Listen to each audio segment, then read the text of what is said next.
Ada kesalahan-kesalahan yang konsekuensi yang harus ditanggung itu besar. Ada kesalahan-kesalahan yang kalau sampai kita lakukan, maka harga yang harus dibayar itu begitu mahal harganya, saudara. Makanya orang bijak mereka bukan hanya belajar dari kesalahan pribadi, tetapi orang bijak juga belajar dari kesalahan-kesalahan orang lain. Supaya apa? Pelajarannya mereka dapat, tetapi mereka nggak perlu bayar konsekuensi daripada kesalahan itu yang kalau mereka lakukan mereka harus tanggung, saudara.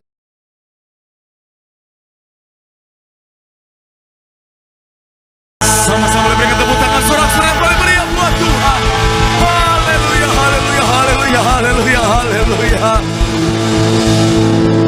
Benar Tuhan, kami kagum atas segala perbuatan kehidupan setiap kami. Kau Tuhan yang selalu setia, tak pernah meninggalkan setiap kami. Dan kami percaya Tuhan yang kami sembah tak pernah berubah dahulu, sekarang dan sampai selama-lamanya. Artinya sampai masa tua kami, sampai akhir kehidupan setiap kami akan melihat penyertaan Tuhan terus menjadi bagian dalam kehidupan setiap kami. Dan kami percaya dalam penyertaan Tuhan kami akan melihat hidup kami pasti diberkati Tuhan. Pekerjaan bisnis kami pasti diberkati. Bahkan sampai anak cucu kami, generasi kami semuanya juga pasti diberkati Tuhan. Terima kasih Tuhan, terima kasih. Tiba saatnya kami mau siapkan hati kami Tuhan untuk lebih lagi diberkati melalui kebenaran firman-Mu. Kami doa Tuhan yang jamah, ubahkan hati kami untuk siap terima kebenaran firman-Mu. Kami percaya yaitu Tuhan benih firman akan bertumbuh, berakar dan berbuah. Kami yang terima firman bukan cuma duduk diam jadi pendengar saja, tapi kami boleh bangkit jadi pelaku-pelaku firman Tuhan. Bahkan ucap berkat Tuhan buat setiap jemaat-Mu. Sekali lagi Tuhan, kami percaya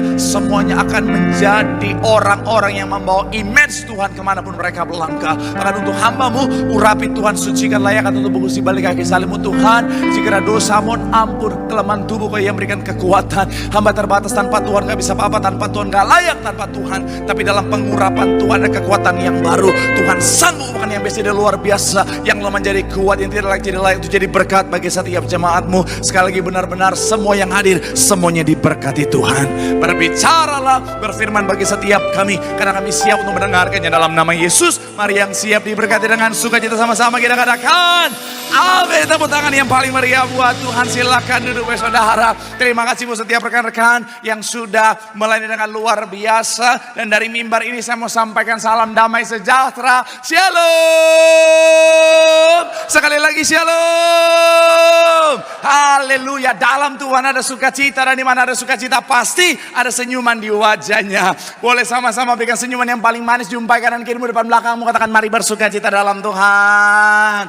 Yuk, minimal 2-3 orang, kiri kananmu, depan belakangmu, berikan senyuman yang paling manis. Apalagi yang jomblo-jomblo, minimal 10 orang. Ayo.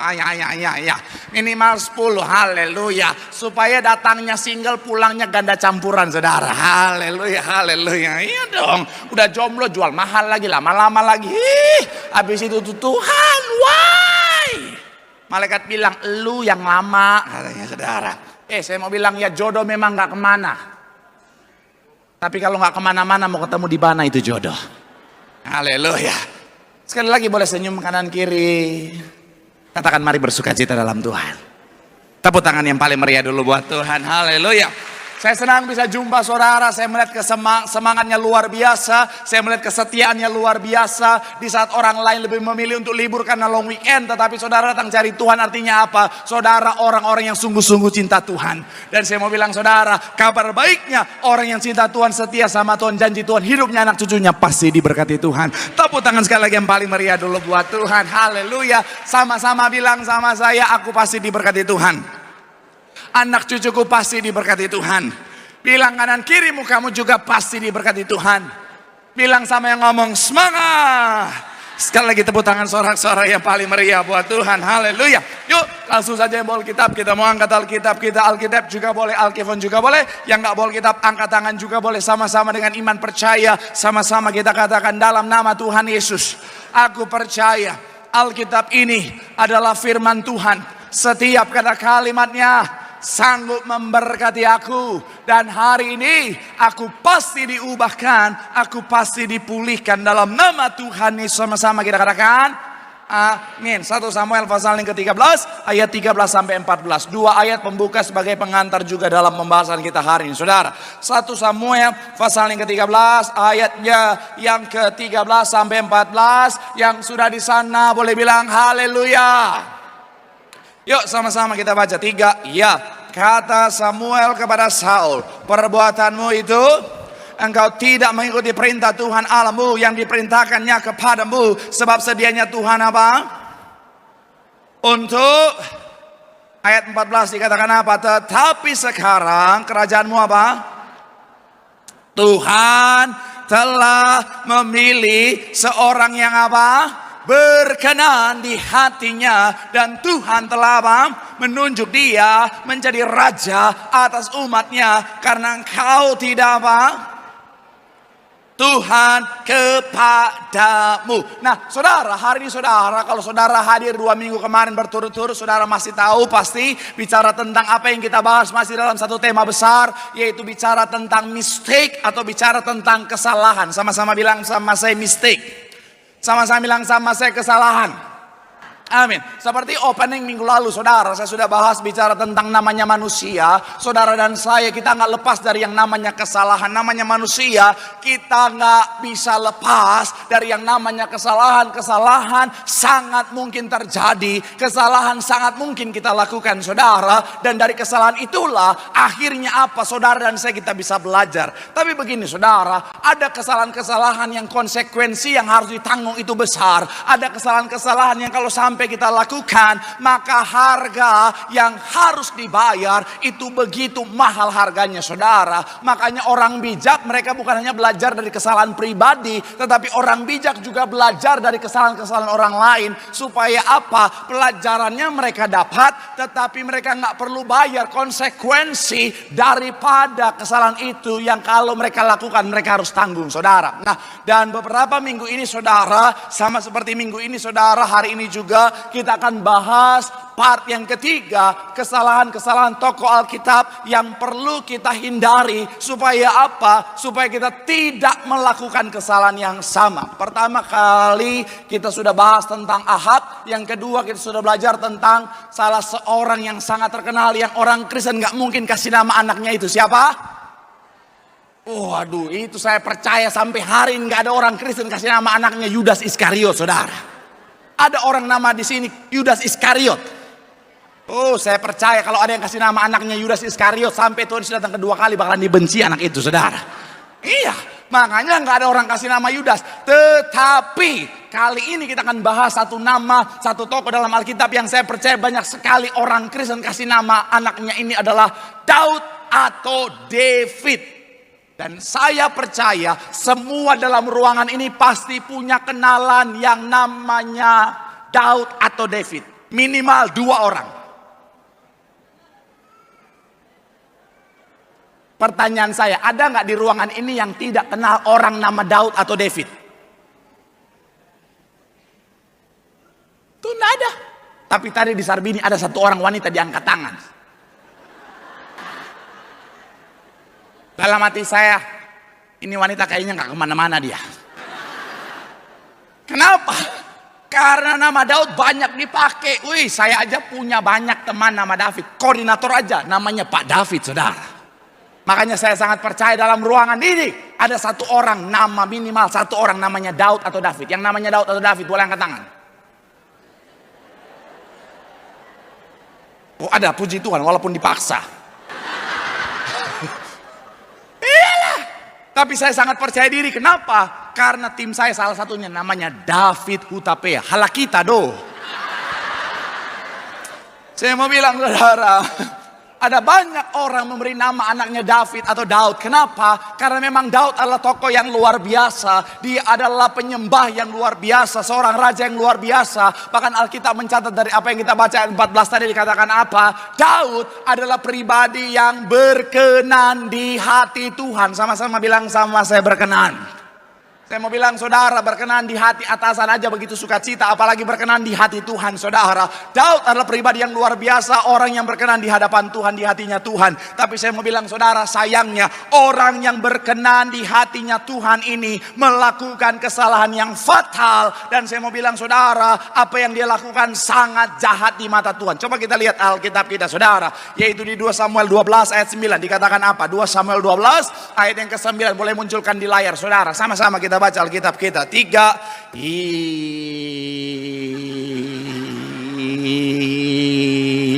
2 hari kemudian. Nah ini lama pisan ya. 3 ya, mengapa engkau menghina Tuhan dengan apa? Melakukan apa yang jahat di matanya. Sekali lagi saya mau bilang saudara, Daud melakukan kesalahan yang fatal, di mana di mata Tuhan adalah sebuah tindakan perbuatan yang sangat jahat. Dan kita akan sama-sama belajar dari ini saudara, supaya apa? Supaya saudara dan saya tidak melakukan kesalahan yang sama, supaya kapanpun Tuhan datang, saudara dan saya didapati dalam keadaan saudara dan saya berkenan di hadapan Tuhan. Tepuk tangan sekali lagi yang paling meriah dulu buat Tuhan. Haleluya. So, apa kesalahan dari sosok seorang Daud? Itu yang sama-sama kita akan pelajari hari ini saudara. Judul khotbahnya adalah bicara tentang belajar dari kesalahan Daud. Poin yang pertama adalah kesalahan Daud yang harus kita hindari adalah karena Daud tidak berjaga-jaga. Sama-sama bilang sama saya tidak berjaga-jaga. Sama-sama bilang sama saya tidak waspada. Coba kita lihat 2 Samuel 11 ayat 1. Ayatnya yang pertama di 2 Samuel 11 saudara dan saya kita akan sama-sama baca ini. Saudara bisa tandai 2 Samuel 11 karena kita akan kembali ke sana. Yuk, yang sudah di sana boleh bilang haleluya. 3 ya. Pada pergantian tahun, pada waktu raja-raja biasanya apa? Maju berperang, maka Daud menyuruh Yoab maju beserta orang-orangnya dan seluruh apa? Mereka memusnahkan apa? Kota Raba. Perhatikan kalimat terakhir dikatakan apa? Sedang Daud sendiri apa?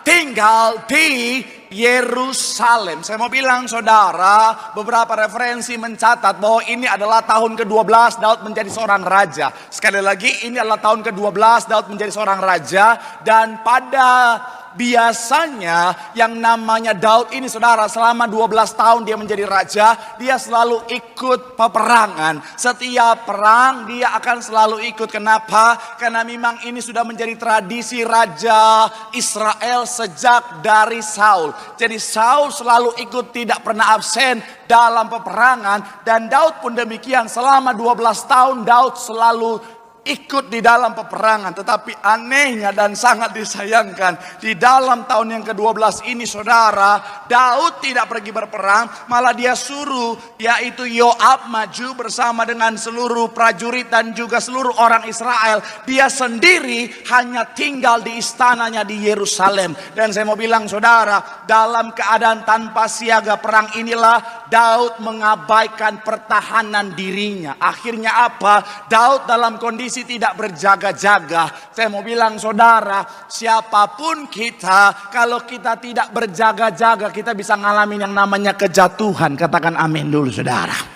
Yes, saya mau bilang saudara, siapapun kita, kalau kita nggak berjaga-jaga kita bisa jatuh. Siapa Daud? Daud orang hebat. Daud adalah seorang penyembah yang luar biasa. Tapi ketika dia tidak berjaga-jaga, akhirnya apa? Daud ngalamin kejatuhan. Saya mau bilang saudara, dalam kehidupan setiap kita, anak Tuhan harus selalu berjaga-jaga. Sama-sama bilang sama saya jangan lengah. Sama-sama bilang sama saya harus selalu berjaga-jaga. Amin. Ini sejalan dengan apa yang Tuhan sampaikan di Matius 26 ayat 41. Ayatnya yang ke-41 di Matius 26. Sama-sama. 3. Ya.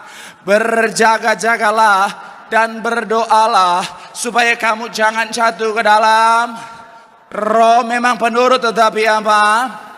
Kalau saudara lihat bagian awal, berdoa memang penting, tetapi ternyata berjaga-jaga harus menjadi bagian yang paling utama, saudara. Makanya ditulis lebih awal daripada berdoa. Saya mau bilang, saudara, anak Tuhan jangan lengah. Dalam segala keadaan, dalam segala situasi, pastikan kita selalu berjaga-jaga. Kenapa sih Pak Pendeta harus selalu berjaga-jaga? Coba kita lihat 1 Petrus 5 ayat 8 dikatakan apa? 1 Petrus 5 ayat 8 sama-sama. 3, ya sadarlah dan berjaga-jagalah, lawan musuh iblis berjalan keliling sama seperti mencari apa? Saya mau bilang sekali lagi, saudara, yang namanya iblis ternyata setiap hari memantau anak Tuhan, setiap hari akan berkeliling untuk mencari mangsa. Jadi kalau saudara dan saya nggak berjaga-jaga, kalau saudara dan saya lengah, dia bisa dengan kapan saja langsung menyerang setiap kita, saudara. Makanya hati-hati, anak Tuhan jangan akhirnya ada kesombongan rohani dan berkata, Pak Pendeta, saya ini Pak Pendeta, dari lahir udah Kristen Pak Pendeta. Bahkan di KTP saya tulisannya Kristen. Ada beda Kristen dengan Kristen. Kalau Kristen satu level di atas Kristen. Bukan level, level. Iya, kita kan orang Ambon, Batak, Manado, Papua. Kalau ditanya Kristen, bukan Kristen. Waduh, itu memang urat-urat leher sampai keluar, saudara. Iya, apalagi kalau inang-inang dari Tarutung, Kristen. Oh, rasbah. Inang golongan darah apa? Golongan karya. Hei Inang, nggak ada golongan karya. Golongan darah tuh A, B, O dan lain sebagainya. Oh, Inang golongan darah Y. Gak ada Inang. Dokter, mau lawan tuh darah Yesus yang sudah tebus darah Inang. Oh Inang. Oh Inang. Inang. Di sababula ale ale Inang. Oh Inang, saya tahu lah, Marcel Simangunsong.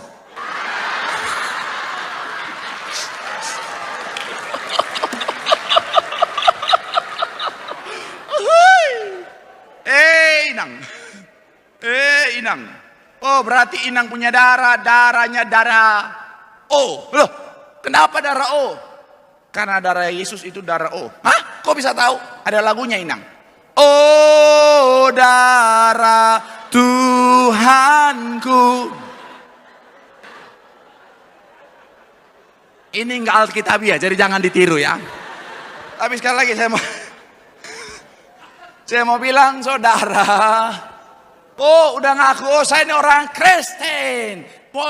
Saya tidak berjaga-jaga sekalipun saya nggak akan jatuh. Saya mau bilang, saudara, jangan ada kesombongan rohani. Siapapun kita, kalau kita nggak berjaga-jaga, kalau kita nggak waspada, kita jatuh. Saya mau bilang, saudara, jangan bilang, oh Pak Pendeta, saya ini Pak Pendeta dari sekolah minggu udahlah rajin sekolah minggu, bahkan saya lebih pintar daripada guru sekolah minggu saya, Pak Pendeta. Hati-hati. Oh Pak Pendeta, saya udah gereja Pak Pendeta. Gereja 5 sesi, saya 8 sesi di gereja. Sampai tetangga pikir saya koordinator gereja Pak Pendeta. Saya mau bilang hati-hati. Siapapun kita, bahkan saya bisa tegaskan, sekalipun hamba Tuhan di mimbar, kalau nggak berjaga-jaga, saya mau bilang saudara bisa ngalamin kejatuhan. Karena iblis itu pasang perangkap dimanapun saudara dan saya berada. Pak Pendeta, tapi kan saya di tempat yang aman. Saya mau bilang saudara, di muka bumi ini nggak ada tempat yang aman. Dimanapun iblis bisa taruh yang namanya perangkap. Sekalipun saudara bilang, Pak Pendeta, dalam pergaulan pekerjaan saya lihat banyak orang yang baik. Saya mau bilang saudara, sekalipun di sana iblis bisa taruh perangkap. Sekalipun saudara dalam dunia bisnis banyak orang Kristen, sekalipun iblis bisa taruh perangkap di sana. Bahkan saya bisa tegaskan, sekalipun di gereja iblis bisa taruh perangkap di sana. Saya pernah tanyakan ini ketika saya khotbah di daerah BCP dan juga Mega Bekasi, saudara. Saya pernah tanyakan jemaat di sana. Saya akan tanyakan di tempat ini, menurut saudara lebih banyak iblis di gereja atau di diskotik? Yang bilang diskotik boleh angkat tangan. Yang bilang gereja boleh angkat tangan. Yang memang nggak mau niat jawab angkat tangan. Pendeta tanya, kasih 2 pilihan. Tanya yang pertama. Tanya kedua. Kalau lapar bilang. Sekali lagi. Yang di diskotik boleh angkat tangan. Yang di gereja boleh angkat tangan. Terus yang nggak angkat tangan mau kau apa? Kita selesaikan secara jantan. Oh Tuhan Yesus. Oh Tuhan Yesus. Siapa yang taruh itu di situ? Ha? Saya mau bilang sekali lagi ya. Saya mau bilang saudara. Kalau menurut Pak Pendeta gimana? Lebih banyak setan di mana? Gereja. Saya udah survei banyak dan juga banyak yang jawab. Lebih banyak iblis di mana? Gereja. Ngapain iblis di diskotik?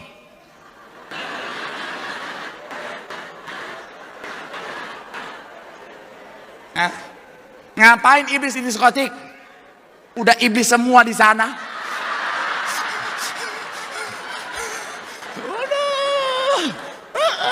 Bahkan iblis di sana juga mereka lihat. Gua aja iblis gak gitu-gitu amat. Oh Tuhan. Mereka udah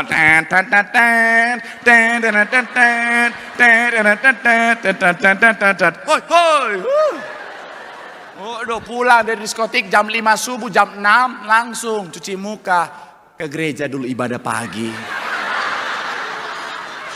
Pemutihan. Tuhan.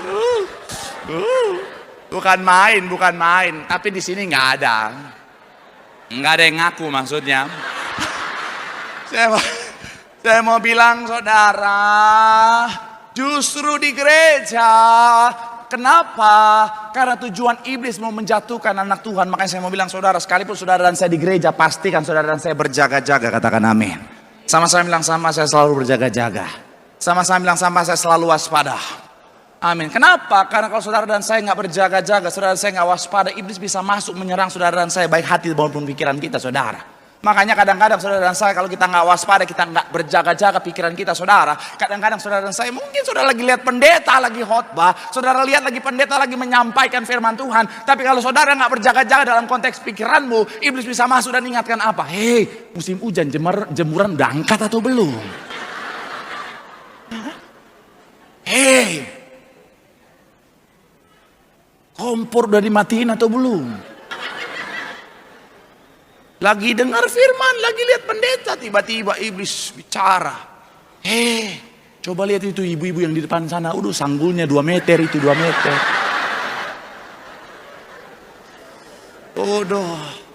Akhirnya ada ibu-ibu yang punya hasrat gibah yang luar biasa.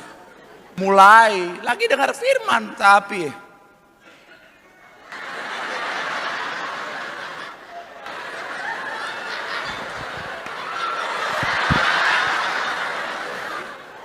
jangan cuma ketawa, bertobat ya. Jangan kau cuma pikir yang berdosa cuman gosip yang ada keluar suaranya. Gosip yang tanpa suara juga bisa jadi berdosa. Kan dari mimbar kelihatan tuh bibir-bibir sampai monyong-monyong.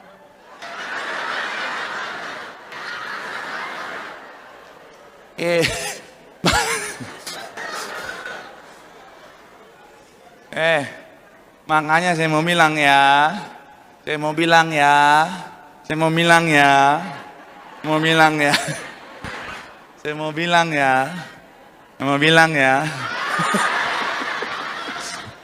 berjaga-jaga. Saya mau bilang saudara, kalau kita berjaga-jaga, kapanpun serangan iblis kita siap. Dan akhirnya apa? Kita bisa meraih kemenangan. Tepuk tangan yang paling meriah dulu buat Tuhan. Bilang sama kanan kirimu, tetap berjaga-jaga. Tepuk tangan yang paling meriah buat Tuhan. Haleluya. Yang kedua, apa kesalahan Daud yang harus kita hindari? Yang kedua, saya mencatat adalah bicara tentang mengizinkan dirinya dikuasai keserakahan. Sama-sama bilang sama, saya mengizinkan dirinya dikuasai keserakahan. Coba kita lihat ayat yang kedua sampai 4, saudara. Sama-sama kita baca 2 sampai 4. 3, ya. Sekali peristiwa waktu petang ketika apa? Lalu berjalan-jalan di atas soto istana, tampak kepadanya apa? Seorang perempuan sedang. Perempuan itu sangat elok rupanya. Ayat 3, lalu Daud dan berkata, itu adalah istri Uria, orang Het itu. Ayat 4, sesudah itu Daud apa? Mengambil dia dan seterusnya. Saya pelajari beberapa referensi mencatat. Kalau saudara baca Alkitab 1 Samuel 18 sampai 2 Samuel 3, saudara akan menemukan bahwa sebelum Daud bertemu dengan Batsheba, sebenarnya Daud sudah punya istri. Bukan 1, bukan 2, bukan 3, tapi 7. Bayangin Pak, 7. Pancasila aja cuma 5 saudara. Ini 7, bayangin punya 7 istri. Dan saya mau bilang ya, istri seorang Raja Daud, saya yakin dan percaya walaupun saya nggak lihat, saya bisa jamin pasti cakep saudara. Iya kan? Raja ini bos. Saya mau bilang saudara, kalau misalnya Sultan Bekasi aja mau cari jodoh, iya kan? Ada Sultan Bekasi nih mau cari jodoh, saya percaya ada banyak wanita-wanita Bekasi yang akhirnya menawarkan diri, nikahin aku abang. Iya kan? Tinggal pilih. Apalagi ini seorang raja yang luar biasa namanya Daud saudara. Oh saya percaya ketika yang namanya mau cari istri, pasti itu seluruh wanita Israel berharap jadi istri seorang Raja Daud saudara. Bahkan saya bisa bayangkan mungkin ada pemilihan istri Daud. Kayak Miss Universe atau Putri Indonesia. DKI 1. Bekasi Barat. Bekasi Timur, Horas. Iya kan? Yang dari Bekasi Timur namanya Lantiur.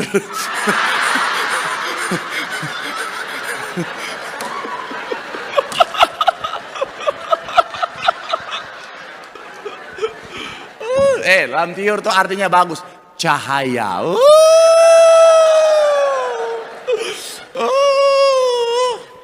Nama kamu siapa? Ini buat anak muda. Karena kan ini banyak anak muda yang hadir ya sesi Bonerges ya. Ini buat anak muda, para pria ya. Shalom para pria anak muda. Bapak-bapak gak usah ikutan shalom Pak. Ini anak muda aja. Iya. Ah ini gembala nih mau nih saya ajarin. Gak ada pendeta yang ngajarin. Cuma saya doang gak ada kerjaan ini ya. Iya. Kalau ketemu siapa namamu? Oh aku Butet. Namamu gak cocok Butet. Kenapa? Cocoknya Lantiur. Kok bisa? Karena kau telah menerangi hatiku.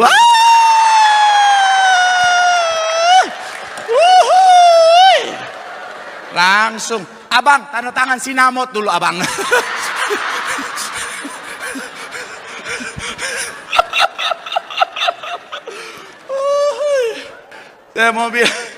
Saya mau bilang ya, pasti cantiknya luar biasa. Dan dia sudah punya 7 istri. Kalau saudara lihat ada Mikal, Abigail, Ahinoam, Egla, Maakha, Hagit, Abital. Dan kemudian ketika dia lihat Batsheba, Batsheba itu istri orang loh. Saya mau bilang saudara, karena dikuasai keserakahan dia mau juga saudara. Padahal saya percaya istrinya Daud 7 ini pasti cantik-cantik, betul? Istri raja biaya maintenance-nya pasti mahal bos.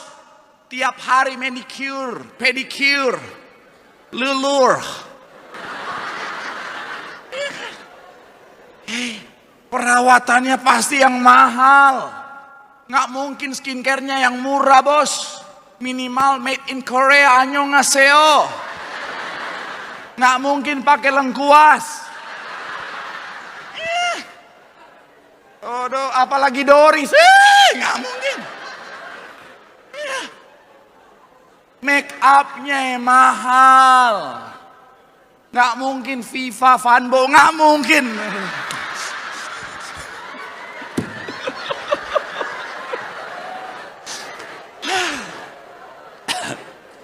Ya, buat yang pertama kali ikut sesi ini, memang sesi ini sesi kacau-kacau guys. Sesi sukacita, amin. Karena saya baca penelitian ternyata kalau saudara ketawa itu saudara bikin awet muda. Iya, makanya ini yang inang-inang, yang opung-opung yang datang nih. pulang umur 70 kelihatan 20 semua. Nih. Nanti kalau ketemu saya panggil Ade.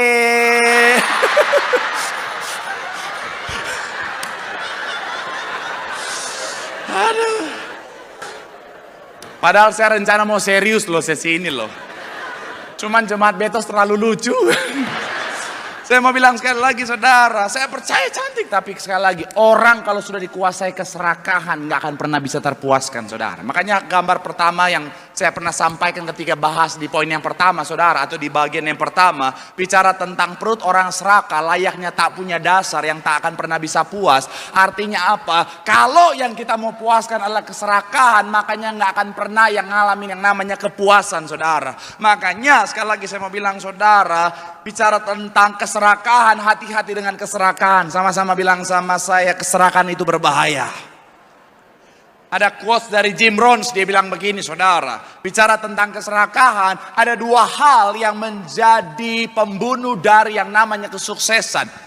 Yang pertama adalah ketidaksabaran, yang kedua adalah keserakahan. Kemudian Charlie Chaplin, seorang yang juga sangat terkenal pada masanya, bilang begini saudara, bicara tentang keserakahan adalah racun yang membunuh jiwa manusia. Makanya sekali lagi saya mau bilang saudara, hati-hati dengan keserakahan. Tadi saya iseng-iseng baca berita saudara, ada artikel yang tulis begini saudara, dua tipe orang yang sering terjerat dengan yang namanya perjudian. Yang pertama orang malas, yang kedua orang serakah. Makanya hati-hati dengan yang namanya keserakahan. Pak Pendeta, saya mau terlepas dari keserakahan. Saya nggak mau saya tergoda untuk menjadi orang serakah. Saya mau bilang kuncinya, kalau saudara belajar Alkitab dari bicara tentang Ibrani 13 ayat 5 adalah cukupkanlah dengan apa yang ada padamu. Bicara tentang selalu bersyukur. Sama-sama bilang sama saya, selalu bersyukur. Orang kalau selalu bersyukur nggak akan mudah termakan dengan yang namanya virus keserakahan. Kenapa? Karena dia selalu bersyukur dengan apa yang Tuhan anugerahkan dalam hidupnya. Katakan amin. Makanya sekali lagi saya mau bilang saudara, mulai dari hal yang paling sederhana dalam usaha, dalam pekerjaan, belajar bersyukur supaya nggak jadi serakah. Saudara yang dalam pelayanan belajar bersyukur supaya nggak jadi serakah. Saudara yang sudah dalam rumah tangga belajar bersyukur supaya nggak jadi serakah. Bapak-bapak, shalom bapak-bapak. Pak, mau seperti apapun istrimu, Pak, belajar bersyukur. Kenapa ibu-ibu ikutan? Saya mau bilang, Pak, istrimu cerewet kayak apapun, bersyukurlah. Istrimu pendiam, bersyukurlah. Gak ada yang amin lagi, udah. Terima kasih buat satu bapak yang sudah bertobat. Iya, tapi saya mau bilang bersyukurlah. Karena ibu-ibu kalau cerewet artinya semuanya baik-baik saja. Kalau ibu-ibu udah diam, wanita udah diam.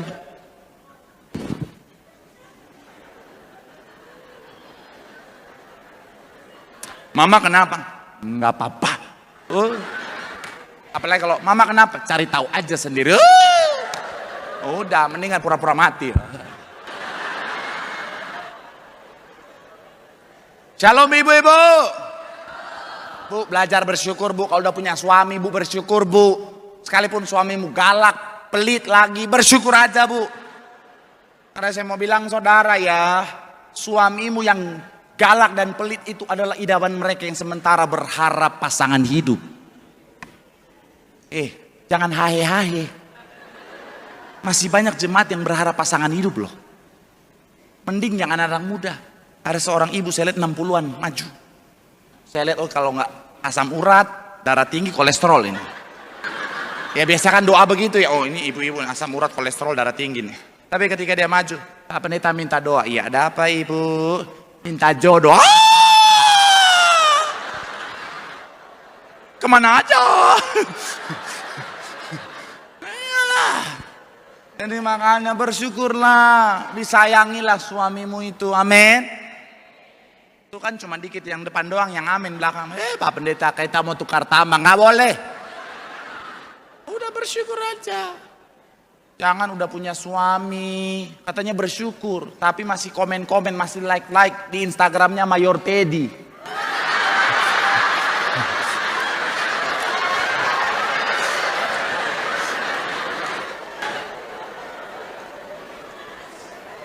Saya akan main Instagram. Saya buka Instagram Mayor Teddy. Ada yang komen, oh Mayor Teddy, rahimku panas. Saya lihat ibu-ibu, kayaknya bukan hanya minyak urapan yang harus bisa menyadarkan dia. Hand sanitizer,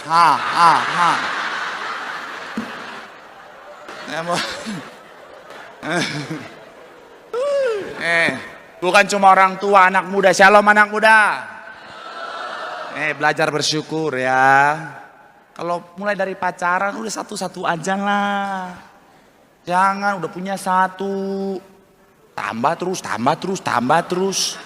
Pak Pendeta, aku kan punya prinsip 3C. Apa itu? Koleksi, seleksi, baru resepsi. Nah, udahlah, punya satu setia aja, udahlah. Belajar untuk bersyukur, amin. Jangan setia, setiap Tiberias ada.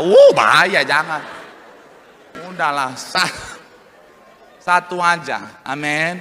Belajar bersyukur, karena gini saudara, ketika kita mampu bersyukur untuk hal kecil yang Tuhan percayakan di depan setiap kita, Tuhan akan percayakan hal-hal yang besar untuk kita nikmati. Tepuk tangan yang paling meriah dulu buat Tuhan. Bilang sama kanan kiri, mau bersyukur selalu.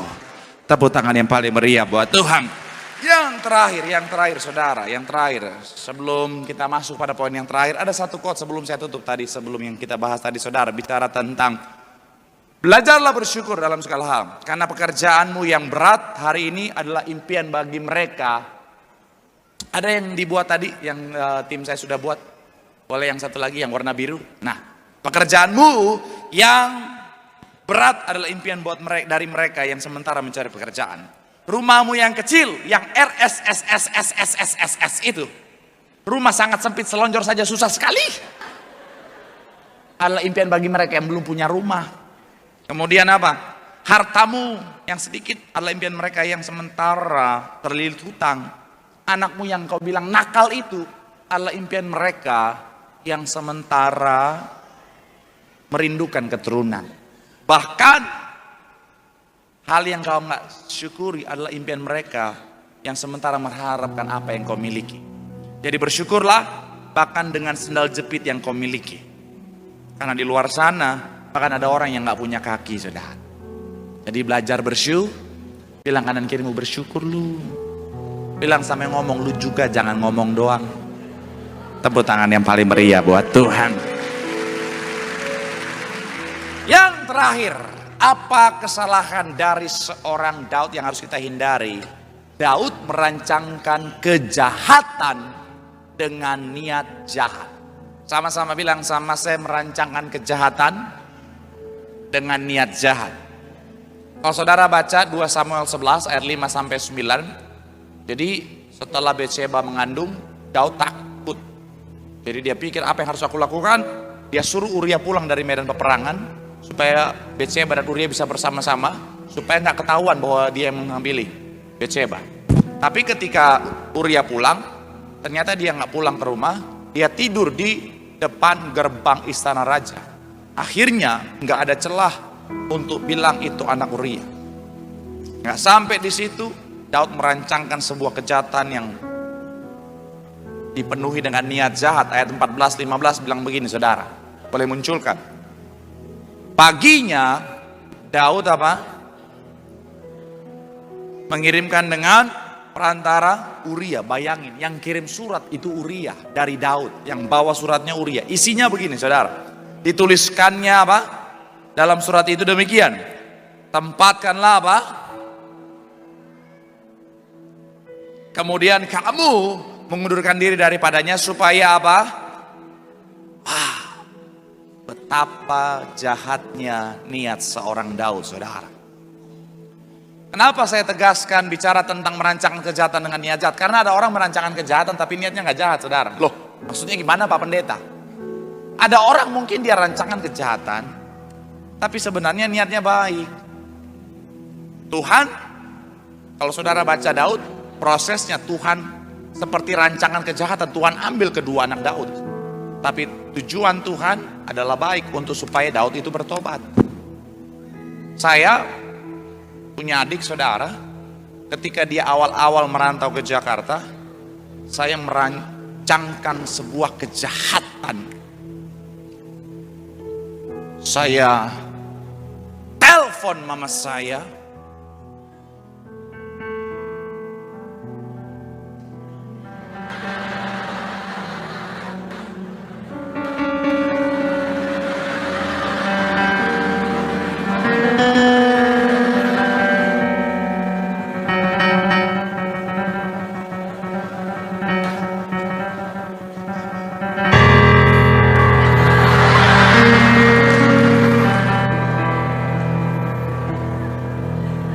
Khotbah macam apa ini?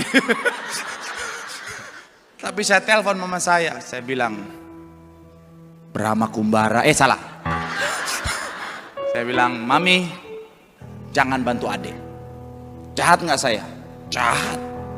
Saya rancang kejahatan, saya bilang, jangan bantu adik. Tapi saya mau bilang saudara, saya merancangkan kejahatan, niatnya baik. Supaya apa? Supaya dia belajar mandiri, tidak bergantung sama orang tua. Karena ibu kota kan kita tahu bersama lebih kejam daripada imut tiri Indosiar kan. Dan kalau dia tidak mampu mandiri, maka sampai selama-lamanya dia akan lemah. Makanya saya rancangkan jahat, tapi tujuannya untuk kebaikan. Nah tapi Daud rancangan jahat, tujuannya niatnya jahat. Nah itulah yang sekali lagi di mata Tuhan sangatlah jahat. Belajar dari ini saya mau bilang saudara, anak Tuhan harus tetap jaga hati baik. Jangan pernah kita merancangkan kejahatan tujuannya untuk jahat, dengan niat yang jahat. Karena saya mau bilang kita sementara berhadapan dengan Tuhan. Karena Tuhan pasti bela orang baik. Tuhan pasti bela orang benar. Tuhan gak akan biarkan orang benar itu ngalamin hal yang buruk dari si jahat, kalau itu gak akan membawa kebaikan buat orang itu, saudara. Jadi makanya saya mau bilang saudara, janganlah. Sekalipun udah kesel, sekalipun udah emosi, sekalipun udah dijahatin, jangan punya niat jahat. Mungkin saudara bilang sama saya, Pak Pendeta, tapi masalahnya Pak Pendeta, bukan saya yang niat jahat, malah saya yang dijahatin Pak Pendeta. Ada orang-orang rancangin kejahatan buat saya, ada orang-orang rancangan jahat buat saya, ada orang-orang yang di belakang saya diam-diam mau sikat saya Pak Pendeta. Saya mau bilang saudara, it's okay. Ayat terakhir kita, Amsal 26 ayat 27 bilang begini saudara. Siapa akan jatuh ke dalamnya, dan siapa menggelindingkan batu, batu itu akan apa? Kalau saudara udah baik, sudah jaga hati baik, udah jaga hidup baik, terus ada orang mau jahatin saudara dengan niat jahat, saya mau bilang saudara jangan takut. Dia akan jatuh di lubang yang dia gali untuk saudara. Gak usah takut. Karena Tuhan akan berperang gantikan saudara. Jadi ya udahlah gak usah takut. Orang mungkin bisa punya rancangan jahat sama saudara, tapi kalau hidupmu baik, hatimu baik, Tuhan bisa rubah rancangan jahat jadi rancangan berkat dalam kehidupanmu. Boleh berikan tepuk tangan yang paling meriah sekali lagi buat Tuhan. Sebelum saya tutup khotbah saya saudara, satu ketika dalam perjalanan kehidupan saya, Tuhan izinkan saudara ada orang yang berusaha menggali lubang untuk menjatuhkan saya. Lubang yang dia gali adalah lubang merusak kredibilitas, lubang merusak nama baik saudara. Dan bukan cuman ke orang-orang di sekitar, tapi juga ke atasan. Jadi setiap ngomongin saya, dia ngomongin yang jelek-jelek. Setiap ngomongin saya, selalu yang buruk-buruk, nggak ada yang baik-baiknya. Dijelek-jelekin. Supaya apa? Dengan harapan nama saya jadi rusak, nama saya jadi buruk. Saya dengar itu, ya lumayan sakit hati juga saudara. Tapi ya udahlah, saya berusaha untuk ya udahlah. Saya orang yang paling ya udah cincai lah, ya udahlah nggak apa-apa lah. Saya dengar diomongin laki-laki nggak baik, orang nggak baik, ya udahlah saya masih bisa terima. Diomongin playboy, saya masih bisa terima. Yang bikin saya bergetar hatinya adalah diomongin katanya, si Marcel tuh kayaknya homo deh, darah Yesus tuh.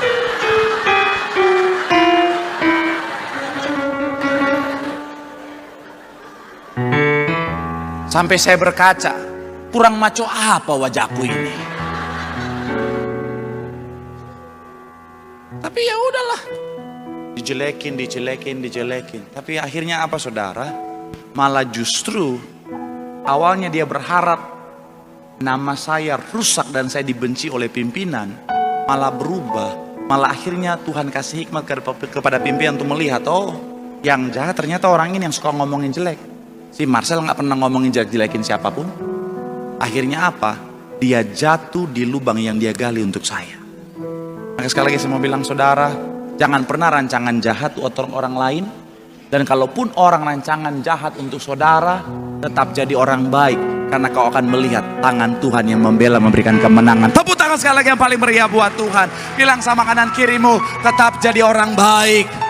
Ada tangan Tuhan yang membela, tangan Tuhan yang mengangkat dan memberkati. Sekali lagi tepuk tangan sekali lagi yang paling meriah buat Tuhan. Yang diberkati boleh lambaikan tanganmu. Sekali lagi tepuk tangan sorak-sorai. Mari sama-sama doa di hadapan Tuhan. Salah satu pesan firman Tuhan dari kesalahan seorang Daud adalah jangan pernah punya rancangan jahat dengan niat yang buruk. Merancangkan kejahatan dengan niat yang jahat. Karena ketika itu kita lakukan, kita sementara memposisikan diri kita sebagai lawannya Tuhan. Tapi kalau sebaliknya, kita yang dirancangkan kejahatan dengan niat yang jahat, tetap jadi orang baik. Jangan tergoda untuk jadi orang jahat. Karena selama kau hidup baik, hatimu baik, Tuhan pasti bela, Tuhan pasti kasih kemenangan. Kadang-kadang gak mudah, kadang-kadang berat. Tapi tetaplah jadi orang yang berkenan di hatinya Tuhan. Karena siapa yang berkenan di hatinya Tuhan akan memperoleh kemenangan dan kemuliaan dari surga.